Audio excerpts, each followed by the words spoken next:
നല്ല അടിപൊളി ഒരു ഉപ്പുമാവ് റെസിപ്പി കണ്ടാലോ? വളരെ സിമ്പിളായിട്ട് നമ്മുടെ വീട്ടിലൊക്കെ വെച്ച് ഉണ്ടാക്കാൻ പറ്റിയത്. കുഞ്ഞുങ്ങളൊക്കെ ഉള്ളവർക്കുണ്ടല്ലോ 4 മണിക്ക് വളരെ എളുപ്പത്തിൽ എങ്ങനെ ഒരു ഉപ്പുമാവ് ഉണ്ടാക്കാം നമുക്കൊന്ന് നോക്കിയാലോ?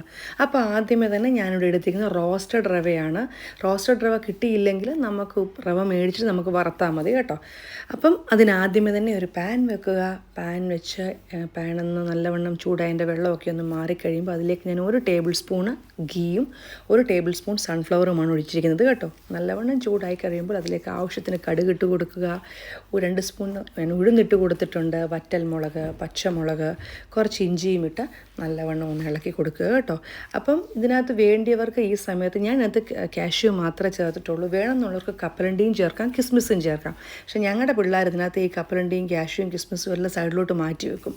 അപ്പോൾ എനിവേ കാഷ്യൂ ഒരു ജസ്റ്റ് ഒരു ഭംഗിക്ക് വേണ്ടി ഞാൻ കിട്ടുന്നേ ഉള്ളൂ. ഈ പിള്ളേർ തിന്നാറില്ല, പക്ഷേ ഞാൻ തിന്നാറുണ്ട് കേട്ടോ. അപ്പോൾ അതൊന്ന് ചെറുതായിട്ട് ഒന്ന് നല്ല സോഫ്റ്റായിട്ടൊന്ന് വഴണ്ട് വരുമ്പോഴത്തേക്കും നമുക്ക് എന്ത് ചെയ്യാമെന്നറിയാമോ?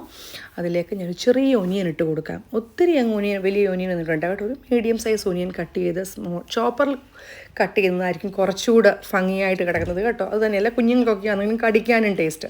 പിന്നെ ഒരു ഹാഫ് ക്യാരറ്റ് കൂടി ഇട്ട് കൊടുക്കുക. അത് നല്ലവണ്ണം ഒന്ന് വഴണ്ട് വണ്ണോട്ട് ആ സമയം കൊണ്ട് നമുക്കിതിലേക്ക് ആവശ്യത്തിന് ഉപ്പ് ചേർത്ത് ഇളക്കുക. ഇപ്പോൾ ഇതിനകത്ത് ഇവിടെ ഞാൻ എടുത്തിരിക്കുന്നത് 1 ഗ്ലാസ് ഉപ്പുമാവ് റവയ്ക്ക് 1.25 ഗ്ലാസ് വെള്ളം എന്ന കണക്കിലാണ് കേട്ടോ. അങ്ങനെ വെള്ളം എടുത്തിട്ട് നല്ലവണ്ണം തിളച്ച് കഴിയുമ്പോൾ ഈ സമയം നമുക്ക് ഈ വെള്ളത്തിൻ്റെ ഉപ്പൊന്ന് നോക്കാം കേട്ടോ. ആ സമയം ഉപ്പുണ്ട് എന്നുണ്ടെങ്കിൽ നമുക്ക് ഈ ഉപ്പുമാവ് അതായത് ഈ റവ സ്ലോലി ഇട്ട് കൊടുത്ത് ഇളക്കുക. അതിന് ശേഷം ഇതിലേക്ക് പിന്നെയും 1 സ്പൂണ് നെയ്യോട് ഒഴിച്ചു കൊടുക്കുക. ഒരു 2 മിനിറ്റ് അടച്ചു വെക്കുക ചെറിയ തീയിൽ. അതിന് ശേഷം 1 സ്പൂൺ പഞ്ചസാര ഇട്ട് കൊടുക്കുക. പിന്നെ അടച്ചു കൊടുക്കുക. ഈ സമയത്തേക്ക് നമുക്കൊന്ന് ഇളക്കി കൊടുക്കാം. ആറിക്കഴിയുമ്പോഴത്തേക്ക് ഉപ്പുമാവ് നല്ല സൂപ്പറായിരിക്കും, നല്ല സോഫ്റ്റായിട്ട്.